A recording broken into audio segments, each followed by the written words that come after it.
우리 좌우에 계신 분 격려하겠습니다. 하나님은 오늘도 살아서 우리 가운데 역사하십니다. 한마디 하시죠.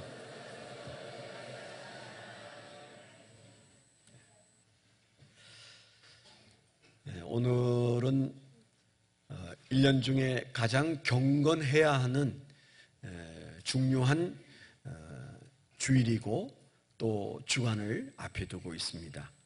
오늘은 종료주일이고요. 그리고 오늘부터 이제 고난주간이 시작이 됩니다. 천주교는 교회력을 굉장히 많이 따지면서 의식 중심이기 때문에 합니다만은 우리가 소위 말하는 기독교, 개신교는 이 교회력에 대해서 조금 좀 둔감한 데가 있습니다. 그 이유 중에 하나는 천주교권 뭐든 버리다 보니까 한때는 스테인글라스가 교회에 붙어 있으면 돌로 때려 깨기도 했었어요. 지금은 이제 오히려 더 천주교스럽게 교회들이 변하고는 있습니다만은, 그런데 사실 천주교가 의식 중심으로 예배를 집전하다 보니까 뭔가 종교성은 있고 웅장한 맛은 있는데 그 예배의 생명력이 약화됐다, 죽었다. 그래서 종교 개혁을 일으킬 때 천주교 것은 뭐든 다 버렸어요. 근데 사실 교회력이라고 하는 것은 천주교의 산물이 아닙니다. 그 이전에 이미 우리가 1년 52주를 예배 드릴 때 그 예배 드리는 매주의 테마가 원래 있는 겁니다. 그래서 예를 들어서 우리가 사순절 기간이다 그렇게 말할 때 부활절 전으로 40일을 계산해서 그 40일 안에는 좀 우리가 경건하게 살아야 된다. 사순절 기간을 지키지 않습니까? 우리 교회도 금식을 하고 있습니다만은 그런 어떤 절기가 있는데 그 절기 중에 하나가 종료주일이고 그리고 고난주간의 시작이에요. 다음 주일은 부활절입니다. 그래서 우리가 그 절기를 잘 새기는 것이 설교를 은혜 받는 것보다 어쩌면 더 중요해요. 그래서 이 절기가 이러면 내가 여기에 맞춰야 되겠다. 그때마다 그 교회력에 맞는 절기에 내 마음을 딱 붙여서 종료주일은 종료주일답게, 고난주간은 고난주간답게, 부활절은 부활절답게 그렇게 우리의 마음가짐을 가지는 것이 신앙이 굉장히 중요한 거죠. 그런데 이제 고난주간 이 앞에 있는 종료주일은 고난주간과 좀 약간 느낌이 달라요. 오늘은 축제일입니다. 축제일. 그러니까 축제와 고난이 함께 붙어 있어요. 오늘 왜 축제일입니까? 예수님이 이 세상에 오셔서 인간들에게 왕 대접을 받은 유일한 날이에요. 하루 동안의 왕. 예수님이 진짜 왕이신데 사람들에게는 살아생전에 공생애를 사시는 동안 왕으로 대접받은 것이, 공적으로 왕을 대접받은 것이 처음이자 마지막이에요. 그래서 흔히 우리가 이런 장면을 보고 하루 동안의 왕이셨던 예수님, 이 세상의 인간을 구원하기 위하여 만왕의 왕으로 오셨지만은 사람들은 예수님을 왕 취급을 안 했어요. 개인적으로 예수님을 왕으로 모신 사람은 그때 더러 있었지만은, 그러나 공적으로 많은 사람들이, 공동체가 예수님을 왕이시다 그래서 예수님을 기뻐한 일은 오늘 우리가 읽었던 장면이 처음이고 사실은 마지막이었어요. 그것도 긴 하루도 아닙니다. 아주 짧은 하루였어요. 예수님께서 주로 이제 저 갈릴리 일대에서 사역을 하시다가 예루살렘에 한 번씩 오셨어요. 예루살렘에 오실 때는 그 길이 대체로 이제 요단 서안을 따라서 이렇게 내려오셔서 이제 여리고에서 방향을 틀어서 우회전해가지고 이제 높은 언덕배기를 올라가기 시작합니다. 그 길이 엄청 멀어요. 그러니까 계속 올라갑니다. 그러니까 사해 끝점에 있는 여리고로부터 이제 저 예루살렘으로 가는 길은 아주 경상도 말로 까꼬막이에요. 아주 이제 가파른 언덕을 올라가야 합니다. 해발 한 800고지에 예루살렘이 있기 때문에 굉장히 높은 지대에 예루살렘이 있는 거죠. 그래서 이제 그 예루살렘으로 올라가는 그 길을 채다가 보면 어느 정도 올라오면 그 일대가 유대 광야예요. 예수님이 40일 금식 기도를 하신 그 유대 광야가 나오고, 유대 광야를 또 꼬불꼬불 막 이렇게 몇 번 넘어가면 이제 벳바게가 나오고 감람산이 나오고 그 모퉁이를 돌아가면 딱 앞에 등장하는 게 예루살렘 성입니다. 예수님께서 이제 벳바게를 지나서 이제 감람산 허리를 돌아가실 때 예수님께서 문득 제자들에게 저기 벳바게에 가면 어미 나귀와 새끼 나귀가 같이 있는데 주인에게 얘기해서 우리 주인이 쓰시고 돌려준다는데 이 나귀를 좀 풀어가겠다. 사실은 새끼 나귀가 필요한데 새끼 나귀를 데려가기 어려우니까 어미 나귀를 함께 데려가겠다. 그렇게 말했을 때 그 주인이 허락하고 그 나귀를 몰고 왔어요. 그랬을 때 예수님께서 갑자기 저 새끼 나귀에 내가 타겠다 그렇게 말씀하셨어요. 어미 나귀가 오고 쫄쫄 따라오는 새끼 나귀가 있으면 예수님이라면 어른은 무슨 나귀를 타야 됩니까? 어미 나귀를 타야 됩니다. 동물 학대도 아니고 어미 나귀는 멀쩡히 두고 새끼 나귀를 타겠다고 하시니까 황당한 얘기죠 사실은. 그런데 그 길이 평평한 길이 아니에요. 또 다시 그 허리를 돌아서 또 얼마 안 되지만은 예루살렘성까지 가려면 또 언덕배기를 올라가야 합니다. 그 가파른 길을 올라가는 그 길을 앞에 놓고 예수님이 굳이 어미 나귀가 아닌 새끼 나귀를 타겠다고 말씀하셨고, 그리고 그 새끼 나귀를 타셨어요. 그 새끼 나귀를 탈 즈음에 거기에 모여있던 군중들의 마음속에 이상한 변화가 일어났어요. 예수님이 위대한 하늘에서 오신 진짜 왕으로 보이기 시작했어요. 그냥 견딜 수가 없었어요. 사람들이 뛰어가서 종려나무 가지를 꺾어서 막 사람들이 나누어 가지기 시작했습니다. 그리고 그 종려나무 가지를 길에 깔기도 하고 흔들면서 호산나 호산나 외치는데, 구원하소서 당신은 구원자입니다, 그런 말이거든요. 그 말은 원래 전쟁에 나갔다가 승리하고 돌아오는 임금을 환영할 때 하는 환호성이에요. 호산나 호산나 호시안나라고 하는 그 말은 임금의 금이 환영을 축하하는, 당신은 우리의 진정한 구원자입니다, 전쟁에서 이기고 돌아와서 영광입니다, 그러면서 그 왕을 아주 환대하는, 그 영광 돌리는 그런 의식에 쓰는 말이 호산나고, 그럴 때 흔드는 나무가지가 종려나무예요. 사람들이 누가 선동한 것도 아니고 시킨 것도 아닌데 그런 마음이 들어서 그들이 그 나무가지를 흔들기 시작하면서 사람들이 너도 나도 다 저고리를 벗기 시작했어요. 그리고 예수님의 타려고 하는 그 나귀의 새끼에 안장을 만들어 드리고, 그리고 이제 한 발 한 발 나귀를 타고 가시는 그 길에 그 옷가지를 깔기 시작했어요. 성경에 뭐라고 되어 있어요? 구약 성경에 예수님이 오시기 전에, 약 예수님이 오시기 한 600여 년 전에 그때 기록되어져 있는 스가랴서 9장에 나오는 바로 그 말씀이 어쩌면 그렇게 정확하게 이루어졌느냐, 소름 끼친다. 그때 예언된 말씀이 여기에서 이루어지는구나, 그런 깨달음을 갖게 되었어요. 우리가 성경에도 나오지만은 실제로 스가랴서를 제가 한번 읽어보면 1321페이지, 구약 성경 1321페이지에 보면 스가랴서 9장 9절에 이런 말씀이 나와요. 시온에 따라 크게 기뻐할지어다, 예루살렘에 따라 즐거이 부를지어다. 보라, 내 왕이 내게 임하시나니 그는 공의로우시며 구원을 베푸시며 겸손하여서 나귀를 타시나니 나귀의 작은 것 곧 나귀 새끼니라.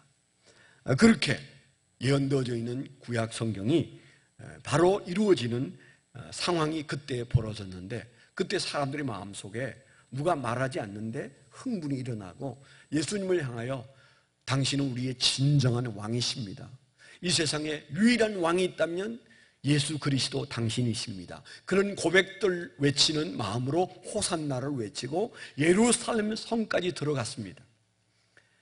온 사람들이 다 한 건 아니지만은, 그러나 그 소수가 예수님을 환영하는 그 환영을 주님은 거부하지 않았어요. 사람들이 왕이라고 외칠 때 주님은 묵묵히 나귀 새끼를 타고 예루살렘 성으로 들어가셨어요. 스스로 왕인 것을 자인하는 일이었고, 그것은 예수님을 더 빨리 죽이고 싶어하는 사람들에게는 이대로 두어서는 큰일 나겠다, 그래서 예수님을 죽일 계획을 더 앞당기게 되는 계기도 되었을 겁니다. 바로 이 사건이 있었던 날, 그날을 종려주일이라 그렇게 말합니다. 그 무슨 뜻일까요? 예수님이 사람들에게 하루 동안 왕 대접을 받았던 축제할 날이다, 그런 말이에요. 여러분, 성경에 있는 많은 절기들은 다 하나님의 마음을 기쁘시게 하기 위한 절기예요. 성탄절도 그렇고요, 또 고난주간도 그렇고 부활절도 그렇고 이 종려주일도 하나님의 마음을 알아들이는 그런 절기예요. 그래서 우리가 이 종려주일을 굉장히 축제로 마음속에 기쁘게 여겨야 됩니다. 어떻게 축제가 될까요? 그 예수 그리스도가 왕이 되셔야 합니다. 내 마음속에 진짜 그분이 왕으로 믿어지고 그런 놀라운 감격이 입에서 나와야 돼요. 찬송이 그냥 부르면 안 됩니다. 아까 여러분 찬송들 부르셨는데 그때 눈물이 나는 바로 그 순간이 예수님을 나의 진정한 왕으로 고백하는 순간이에요. 예수님이 왕으로 모셔진 사람들에게 예수님은 우리 앞에서 십자가를 지셨고 그리고 다음 주일날 부활을 하시지 않습니까? 그렇기 때문에 사실은 이 종려주일은 굉장히 중요한 시작이에요. 오늘 예수님을 왕으로 모시고 그 다음에 우리는 주님의 뒤를 따라 고난주간을 보내고 그리고 드디어 다음 주일날 우리는 예수 그리스도의 부활에 동참하는 큰 신앙의 획을 긋는 역사가 일어나는 거예요. 그래서 많은 분들은 성탄절보다도 훨씬 우리에게는 중요한 절기다. 이 종려주일, 고난주간, 그리고 부활절, 이게 몰려있는 이 시간만큼은 우리 신앙에 너무너무 중요한 것이다, 그렇게 말합니다.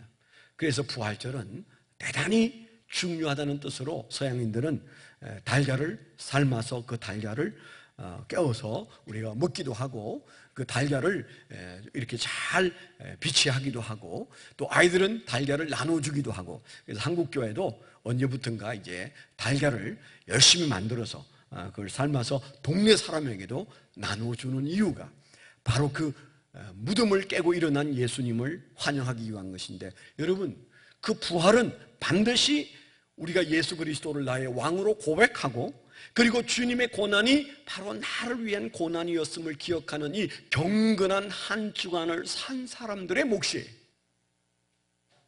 그래서 여러분, 내일부터 새벽에 여러분 가능한 한 새벽기도 나오세요. 한 주간 동안 특별 새벽 집회합니다. 저희는 이 고난주간에만큼은 우리가 매일 교회에 나와야 한다, 이제 그런 마음으로 고난주간에 특별 새벽 집회를 합니다. 5시 한 15분쯤에 여러분 교회 들어오시면 찬송하고 짧은 시간에 6시까지 함께 은혜를 받고 그리고 회사 바로 가시면 돼요. 배가 고프면 5층에 가면 컵라면이 딱 준비되어 있습니다.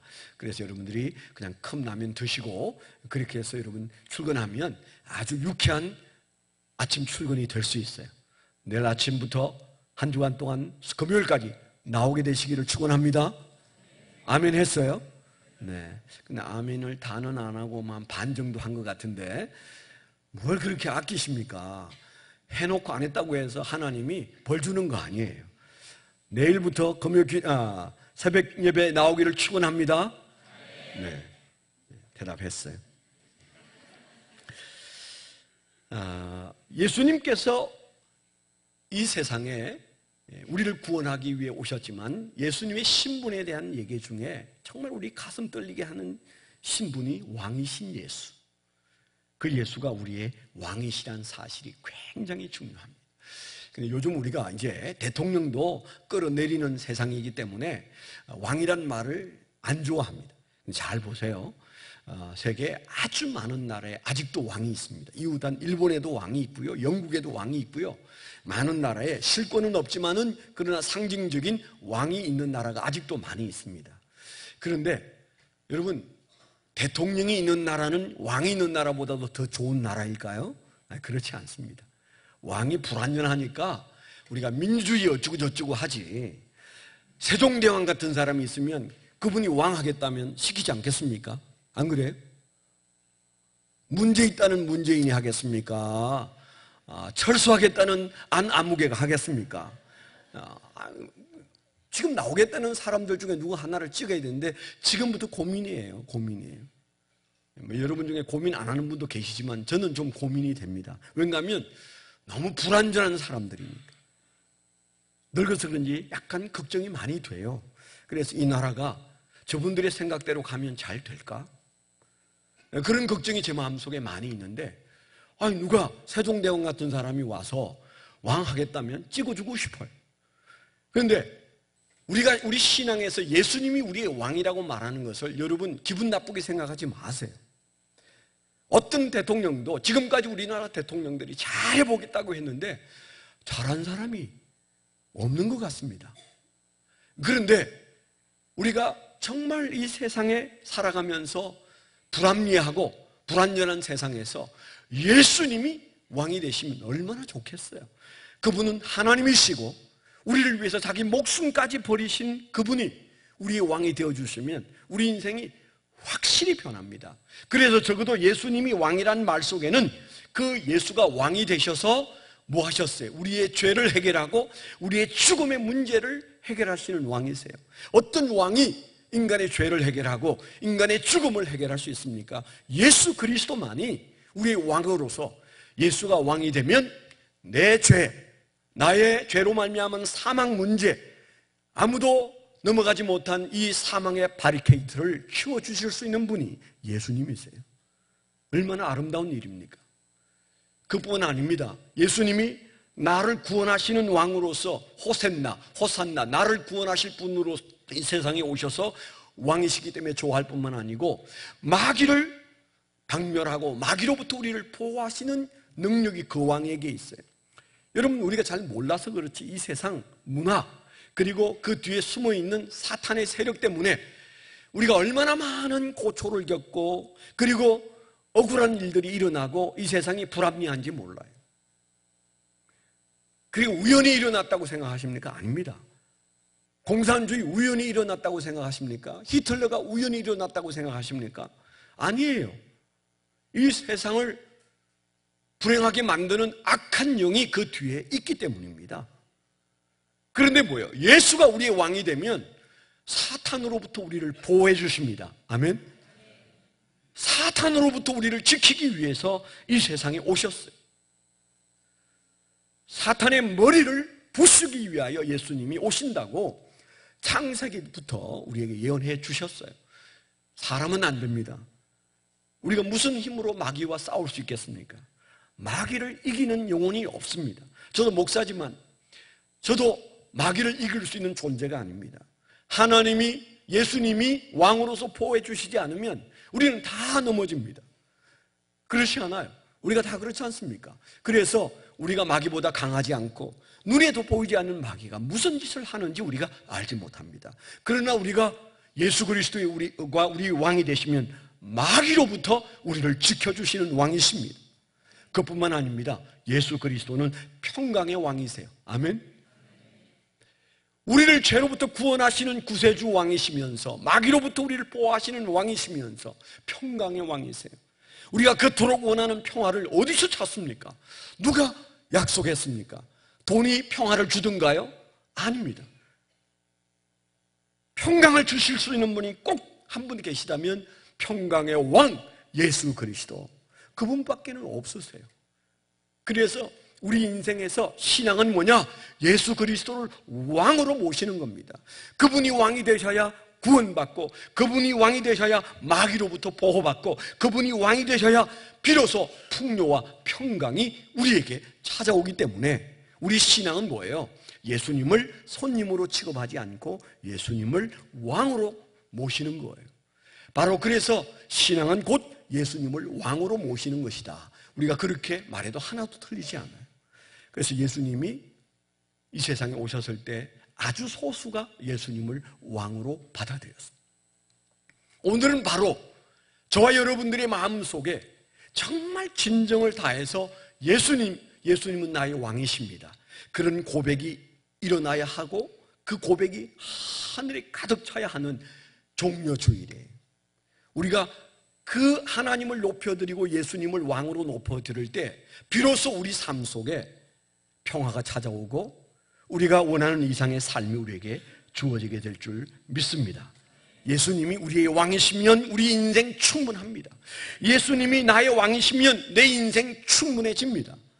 그래서 오늘은요, 하나님을 그렇게, 예수님을 그렇게 왕으로 높여지는 날이에요.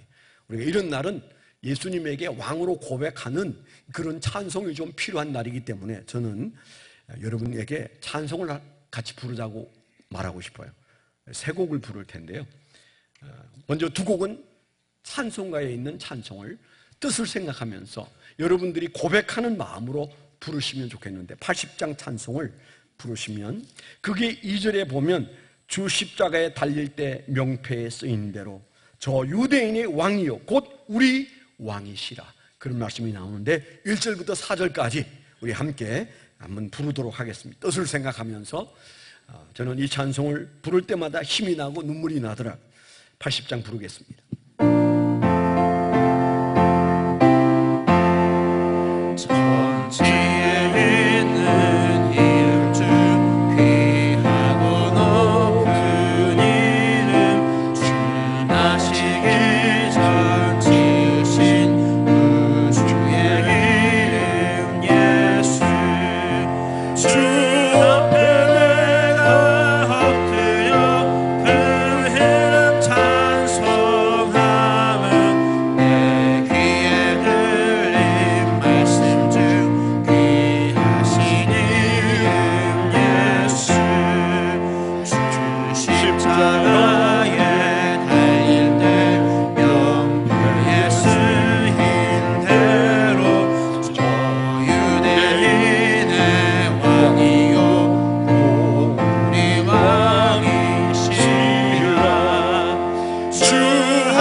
장을 함께 다시 뜻을 생각하면서 부르겠습니다.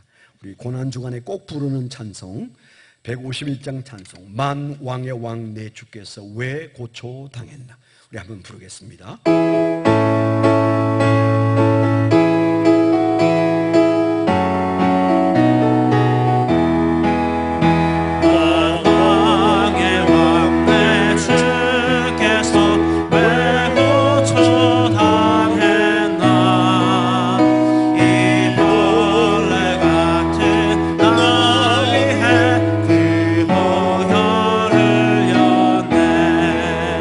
십자가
이제 복음송가에서 우리 한 곡 부를 텐데요. 왕이신 나의 하나님, 이 찬송 뜻을 생각하면서 두 번 부를 때, 이번에 예수님이 나의 왕이심을 고백하면 우리 손을 내밀고 한번 주님 앞에서 한번 부르겠습니다. 눈을 감으셔도 좋고 다 아는 가사니까요. 왕이신 나의 하나님, 내가 주를 높이고 한번 부르겠습니다.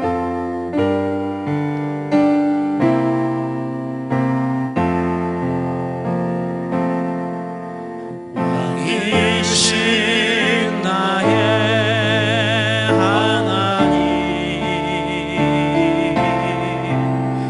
내가 주를 높이고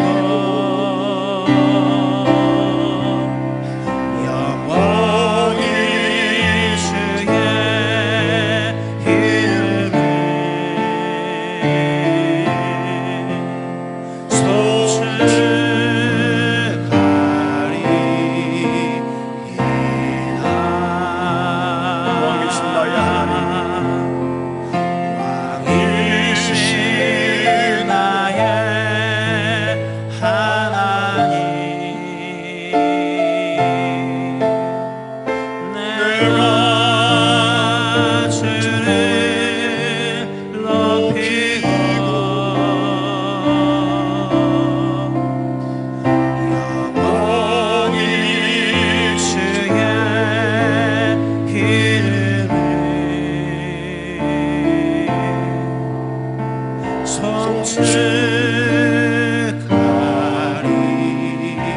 왕이신 나의 하나님 다시 한번 부릅니다.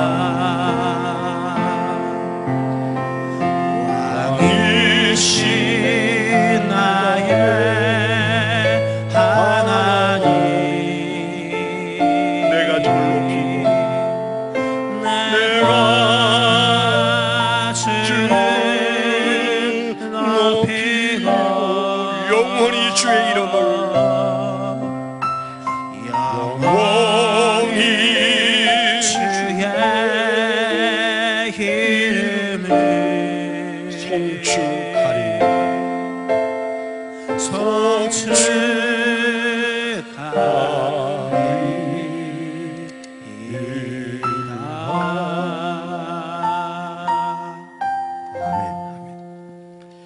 오늘 종려주일에 그때 예수님의 제자들과 소수의 사람들이 예수님의 모습을 보고 마음속에 일어난 그 감격, 그것 때문에 역사 속에 오늘 주님이 왕이었던 아주 초라한 모습이 우리를 구원하는 모습인 것을 보여주지 않습니까?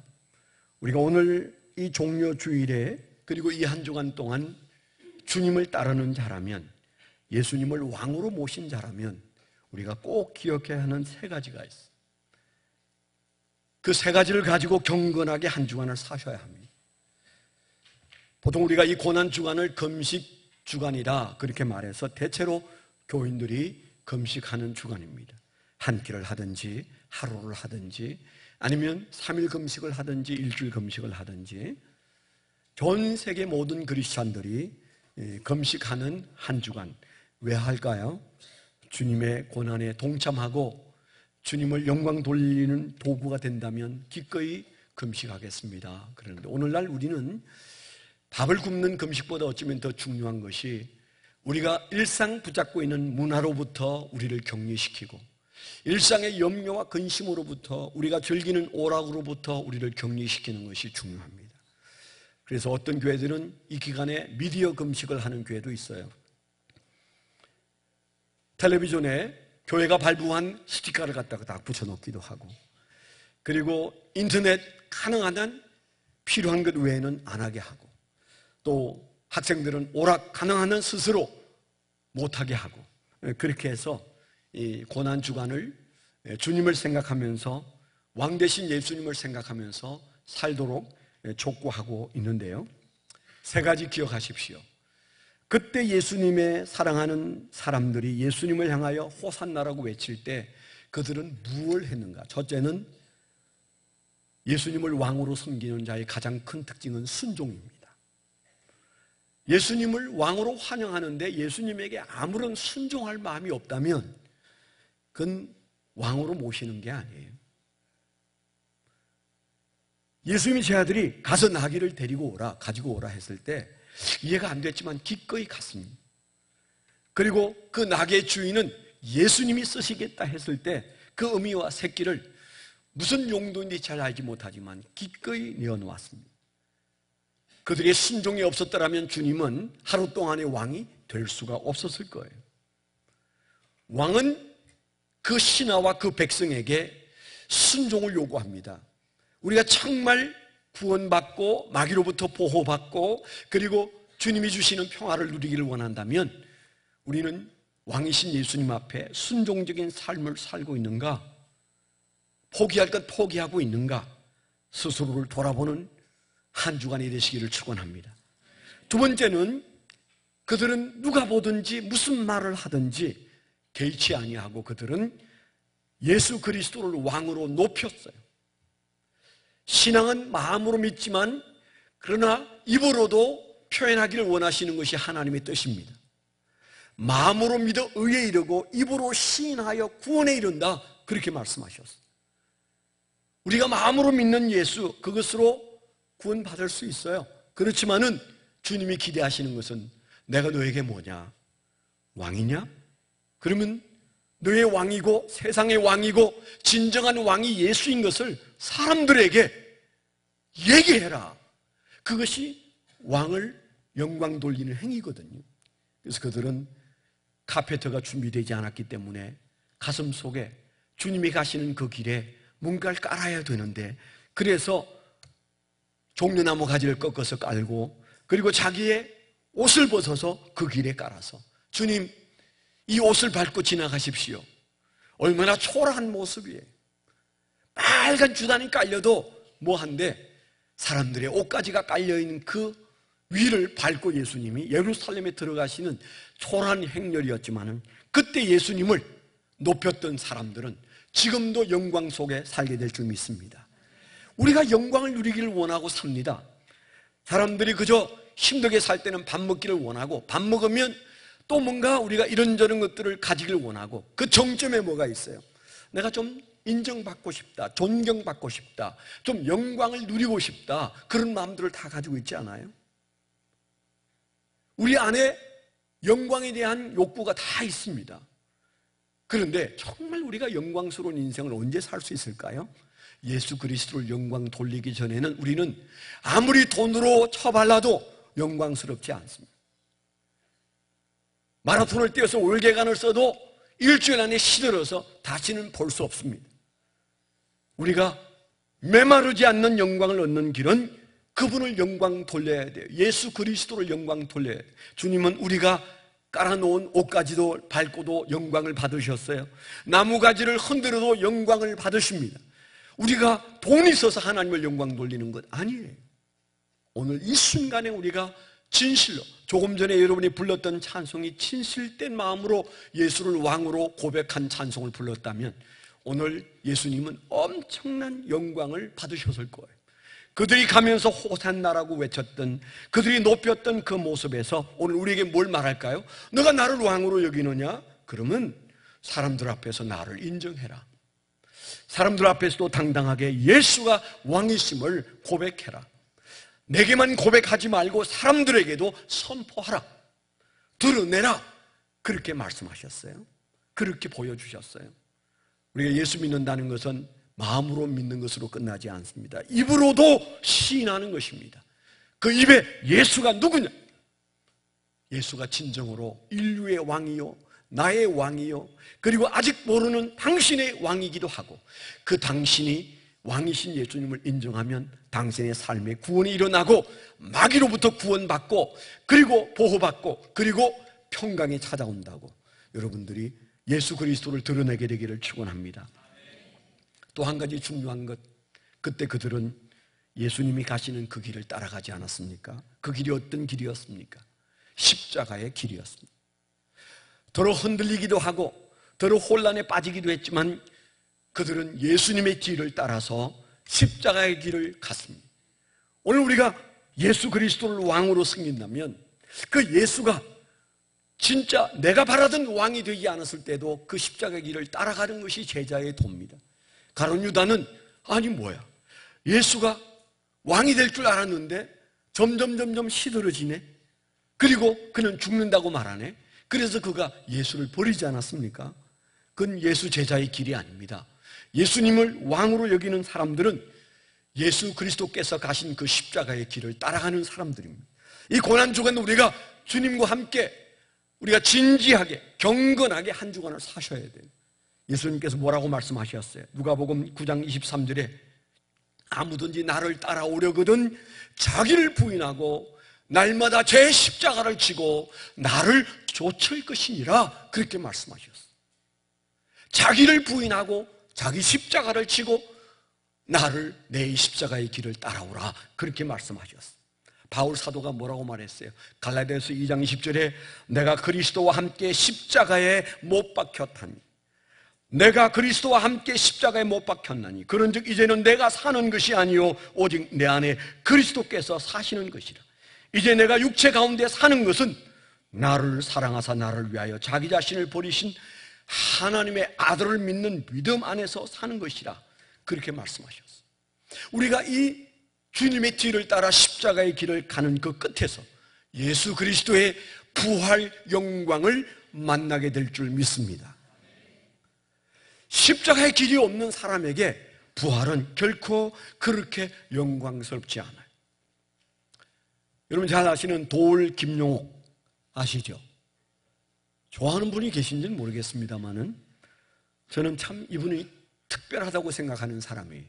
이번에 그분이 박근혜 대통령의 탄핵에 맞추어서 그분이 이제 그 대통령 집무실에서 내려오는 날에 맞추려고 밤을 새워서 책을 만들었다고 그랬어요.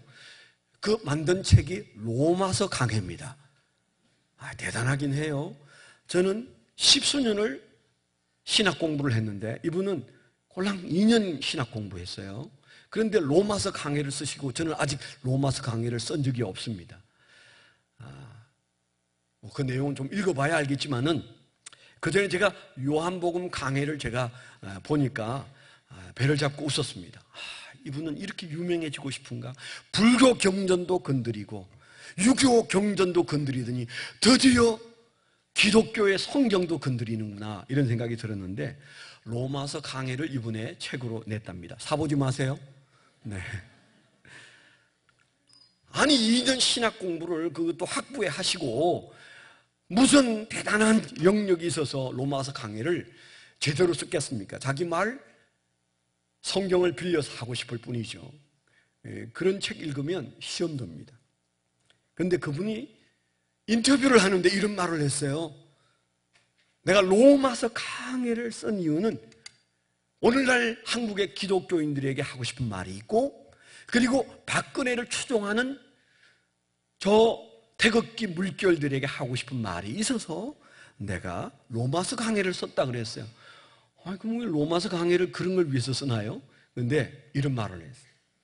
오늘 한국의 기독교가 심각한 문제가 있는데 그들의 특징은 딱 한마디로 말하면 죽을 생각은 안 하고 부활만 생각하는 사람들이다. 그랬어요. 오늘날 한국 기독교는 죽을 생각은 안 하고 예수와 함께 죽을 생각은 안 하고 예수 부활에 편성해서 부활만 생각하는 엉터리다. 오늘날 저 박근혜를 지지하는 사람들도 사실은 죽을 생각은 안 하고 부활만 생각하다가 저 모양이 되었는데 우리 한국의 기독교가 망할 것이다. 근데 그런 얘기를 했어요. 그 박근혜 추종자들 한 중심에 한국의 기독교가 있다. 뭐 그런 말도 했어요. 제가 왜 이 얘기를 할까요? 로마서 강해를 썼다길래 배를 잡고 웃으려다가 그 인터뷰를 보고는 깜짝 놀랐어요. 뜨끔했습니다. 성령이 하시는 말처럼 들렸어요. 한국 기독교가 죽을 생각은 안 하고 부활 생각만 한다. 기분 나쁘지만 어떻게 그런 말을? 그 말 앞에 한국 교회가 부끄럽다. 저런 말도 안 되는 사람의 입에서 저런 말을 들어야 되는가? 그런데 숨이 턱 막히는 것처럼 할 말이 없었어요, 솔직히. 아니, 죽을 생각은 안 하고 부활할 생각만 하는 한국의 기독교 목회자, 그리고 성도들, 그리고 한국의 정치인들, 이게 한국 교회 문제라고 하는 말 앞에서 여러분 할 말이 있습니까? 저는 할 말이 없어요. 그런 욕을 먹어도 할 말이 없어요.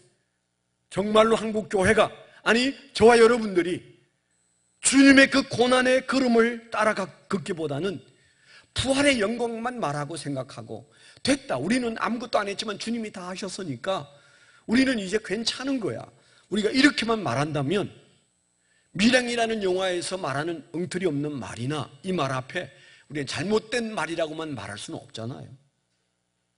이번 한 주간 동안 죽을 생각하셔야 합니다.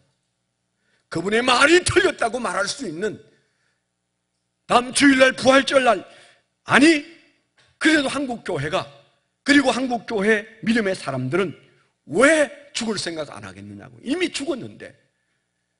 한국교회를 그렇게 보지 마시오. 당신의 말은 옳은 것 같지만 부귀 영화를 쫓는 몇 사람들에 대한 얘기지, 한국교회는 죽었고 그리고 예수와 함께 부활한 사람들이요, 그렇게 말할 수 있게 되기를 축원합니다. 기도하겠습니다. 은혜로우신 아버지 하나님, 한국교회를 욕하는,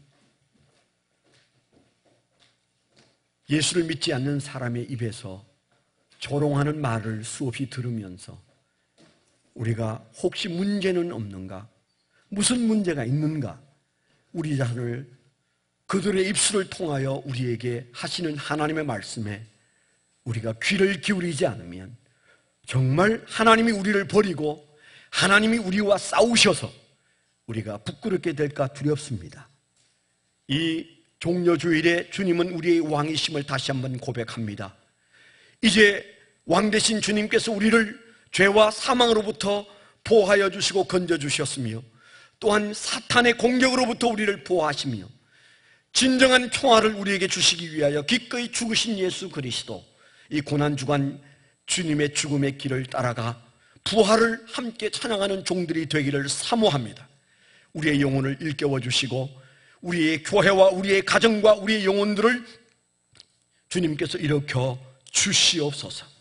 예수 그리스도의 이름으로 감사하며 기도드렸습니다. 아멘.